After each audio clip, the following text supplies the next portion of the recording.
పిల్లలకి తరచూ జలుబు, దగ్గు ఇలాంటి ఫీవర్ హ్మ్. వచ్చినా కూడా హ్మ్. వెంటనే మెడికల్ షాప్‌కెళ్ళి వాళ్ళ ఏజ్ చెప్తారు. బాబుకి 5 ఏళ్ళు, పాపకి 6 ఏళ్ళు, దగ్గుంది. దానికి ఏదైనా మంచి మెడిసిన్ ఇవ్వండి. యాహ్! That is true. పిల్లల్లో ఇంపార్టెంట్ థింగ్ ఇది ఆల్ ద మోర్ ఇది పీడియాట్రిషియన్స్ చూడాల్సింది కూడా ఇందుకే. హ్మ్. బరువు బట్టి చేంజ్ అవుతాయి డోసెస్. ఆ!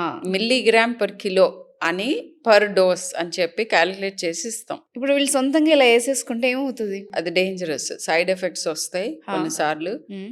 కొన్నిసార్లు సరైన మోతాదులో తీసుకోకపోతే రిలీఫ్ రాదు. రిలీఫ్ రాకపోతే ఎనీవే డాక్టర్ దగ్గరికొస్తారు. బట్ కొన్నిసార్లు కొన్ని కాఫ్ సిరప్స్ లేదా కోల్డ్ సిరప్స్ ఇట్లాంటివి ఓవర్ డోస్ అయినప్పుడు బ్లడ్ ప్రెషర్స్ రైజ్ అవ్వటం, ఓకే. డేంజరస్ సైడ్ ఎఫెక్ట్స్ ఉండొచ్చు. నిన్న ఒక ఎమర్జెన్సీకి ఒక చైల్డ్‌ని తీసుకొచ్చారు ఫిట్‌తో. హ్మ్. ఆ చైల్డ్‌కి ఆల్రెడీ మైగ్రేన్‌కి మెడికేషన్ ఏదో వాడుతున్నారు. సడెన్‌గా మానకూడని మెడికేషన్ బానే ఉంది గదా! అని మానేశారు.